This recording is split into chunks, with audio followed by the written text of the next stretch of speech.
രാജസ്ഥാനിൽ കണ്ട വളരെ വേദനിപ്പിക്കുന്ന ഒരു കാഴ്ചയാണ് ഞാൻ നിങ്ങൾ ഈ വീഡിയോയിൽ കൂടി കാണിക്കാൻ പോകുന്നത്.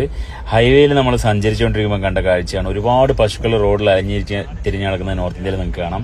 ആ സമയത്ത് ഒരു മെയിൻ റോഡിൽ വളവിലുള്ള ഒരു കാഴ്ചയായിരുന്നു. ഒരു 50-ലധികം പശുക്കൾ ഇങ്ങനെ റോഡ് സൈഡിന് ചത്ത് കിടക്കുകയാണ്. അതിന്റെ കൂടെ അത് ജീർണിച്ച് അത് എല്ലും ഒക്കെ അസ്ഥികളൊക്കെയാണ് കാണാൻ പറ്റിയതും. പലതും പുതിയതായിരുന്നു.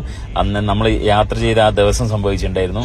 വളരെ മോശമായിട്ടുള്ളൊരു കാര്യമാണ്. കാര്യം നോർത്ത് ഇന്ത്യയിലെ ഗോമാതാവ് എന്ന് പറഞ്ഞിട്ട് ഇങ്ങനെ നടക്കുന്ന ഒരു, പ്രത്യേകിച്ച് കൂടുതൽ സൗത്ത് ഇന്ത്യനേക്കാളും ഗോമാതിന് എന്ന് പറഞ്ഞിട്ട് നടക്കുന്ന ഒരു സ്ഥലം. അവിടെ ഈ കാഴ്ച കാണാന്ന് പറഞ്ഞാൽ അത്യന്തം വേദന ഉള്ള ഒരു സംഭവമാണ്. പിന്നെ ലക്ഷക്കണക്കിന് കോടിക്കണക്കിന് രൂപ ഗോശാല എന്ന് പറഞ്ഞിട്ട് ഓരോ സംസ്ഥാനത്ത് മാറ്റിവെക്കുന്ന ഒരു രാജ്യമാണ് നമ്മുടെ ഈ രാജ്യം. അവിടെയാണ് ഈ സ്ഥിതി കാണുന്നത്. നിങ്ങൾ കണ്ടില്ലേ, ഈ കാണുന്ന ജീർണിച്ച് കിടക്കാണ് പശുക്കള്. വളരെ മോശം അവസ്ഥ. നമുക്കൊന്നും ഒരിക്കലും കാണാൻ ആഗ്രഹിക്കാത്ത ഒരു കാഴ്ചയാണ് ഇതിൽ ഇങ്ങനെ കാണുന്നത്. രാജസ്ഥാനിൽ കണ്ടൊരു അവസ്ഥയാണ്. ഇത് കണ്ടില്ല, എന്തോരം പശുക്കളാണ് ഇങ്ങനെ റോഡിൽ മരിച്ചു കിടക്കുന്നത്. ഇടിച്ച വാഹനത്തിന്റെ അവസ്ഥയായിരിക്കും. അതിലത്തെ ആൾക്കാരുടെ അവസ്ഥ എന്തായിരിക്കും? കഷ്ടം.